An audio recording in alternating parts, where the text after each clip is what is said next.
Okay, welcome NRPA. This is Jay Tryon from Mecklenburg County Park and Recreation here in Charlotte. I am joined by Rick Meyer, who is from the Central Maryland Rehabilitation Services, and he's going to continue our vlog series through the NRPA Young Professional Network. This is the third installment of our video blogging that we have done, and we're going to cover different topics here all about concussion management. So welcome, Rick, and thank you for taking the time to do this today. Thanks for having me. Rick, I guess if we can just start off, if you just want to give us a couple feedback, some importance of concussion management and what you've been working with and why you feel like this is important for us to focus on. Well, I run the concussion management program at Central Maryland Rehab Services, and it's an important topic because concussion's a mild traumatic brain injury, so you're dealing with kids that are in school, their brain's still developing, and concussions can damage their brain. So the management aspect of it is important because you need to recover from the injury to help the brain heal, and also to allow, you want that brain to heal, and then you want the kids themselves to be educated, the parents to be educated, so it doesn't happen again. Because once you have a first concussion, second concussion is much easier to get. Yeah.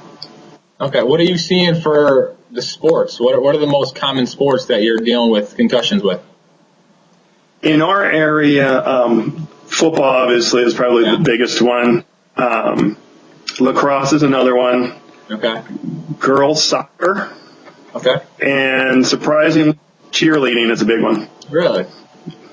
Okay. With all the, I'm down here in Charlotte, North Carolina, and lacrosse is growing tremendously. I first moved down here about 7 years, and lacrosse wasn't very big in any high schools, and it's in the past couple years, it's starting to grow, and we now have a professional lacrosse team. So it's interesting to hear that, because everyone thinks about football as the number one concussion sport, but you don't hear about other ones as heavily as you do about football. Sure. What role does a mouthpiece have? Does that affect the ability to have a concussion or not? I don't want to say it's a touchy subject, but let's get into the theory behind the mouthpiece. And the theories which have not been proven yet behind using a mouthpiece for concussion management are that they dissipate the force of an upward blow to the jaw. Having a mouthpiece in does separate the jaw from the skull a little bit to help stabilize those forces. And the last theory is with the mouthpiece in, it kind of helps activate the neck muscles to support your head during sport. Okay. There's a international conference on concussion in sport. They've met 4 times. I think the last was in November 2012. That's kind of what all the concussion management is based off of. And their take on helmets and mouthpieces is that there's a lack of evidence that they prevent concussions. Okay. Having said that, they do protect against jaw injuries, teeth injuries, facial injuries. Yeah. So it hasn't been proven yet that there is a role for the mouthpiece in concussion. Having said that, you should still wear one when you're playing sports. Okay. What are some symptoms or indications that we as recreation professionals should look for when working with kids that can be in a situation where they may have a concussion? Dazed, confused, clumsy, a lack of coordination, slurred speech, loss of consciousness is one that everybody kind of jumps to, but that is less than 10% of concussions. Okay. Some symptoms, they can headache, nausea, vomiting, neck pain. They can be sensitive to lighter noise. When they get home, if the parents are with them, changes in sleep patterns, fatigue, emotional changes, memory loss. Some of those you're not going to see on the field, and the concussion's kind of an evolving thing. So, a kid may suffer a concussion and not have any symptoms initially, but an hour later may start to show concussion. So it's something you have to kind of, if you see an injury that you suspect maybe, they seem fine now, you keep an eye on them. That's a big thing. Watch them for a couple of hours and. Yeah. What's some of the best headgear for protection against concussions? There's all kinds of new headgear out there. Soccer, there's heading bands. There's a new football helmet that instead of the traditional padding that's inside the helmet, there's air shock absorbers inside of that. Okay. They have not been shown to reduce incidence of concussion. What they have been shown to do is limit the force of the impact.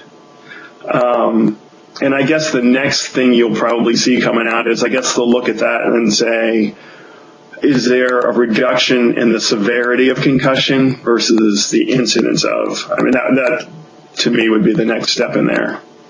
But proper headgear for your sport. With something like headbands for soccer, do those change according to the age of the participant?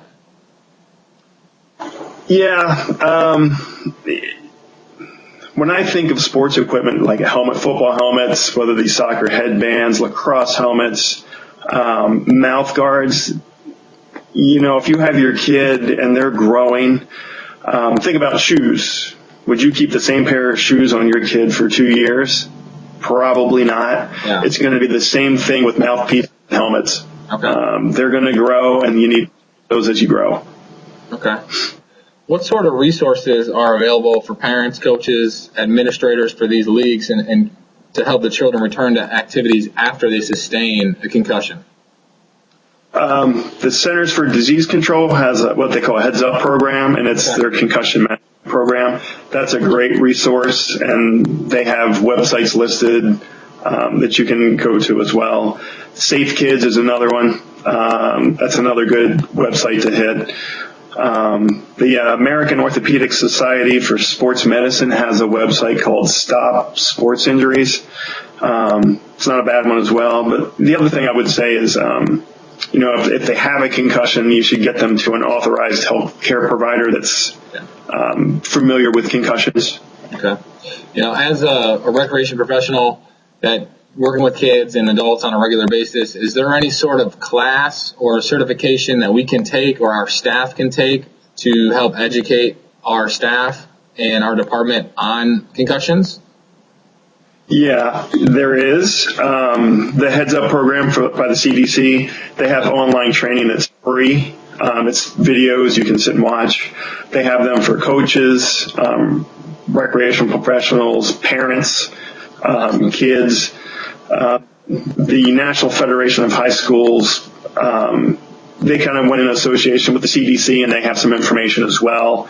And then the National Youth Sports Coaches Association, their website, they have a few things on there as well. So there's some stuff out there, but you want to, coaches, parents, the rec professionals, everybody, you want to kind of make sure everybody knows and kind of has a plan. Yeah, I think that's our big thing. I mean, we run sports leagues, all our departments do across the country. And, as professionals, we have a lot of the knowledge that you're talking about. But as our coaches that come in, they might be a volunteer coach. A lot of them are just parents, and they may not have this knowledge. So just having somewhere we can send them, maybe we all sit down and do coaches trainings that we can provide this information to the coaches would be something that would be great for our future programs. Sure. Education is the biggest part of this right now. Yeah. Huge. Great. Well, Rick, I appreciate the time. On behalf of NRPA and the Young Professional Network, we appreciate you spending the time with us and educating us on this topic. We are constantly growing with Park and Rec and programs that are dealing with concussion. So any knowledge that we can get from a professional is always helpful. So thank you for the time you spent with us. Yeah, thanks for having me. Very good. Once again, this is Jay Tryon from NRPA, Young Professional Network, and we thank you for listening to this blog. And continue to look out for future video logs and future blogs on the NRPA website. Thank you.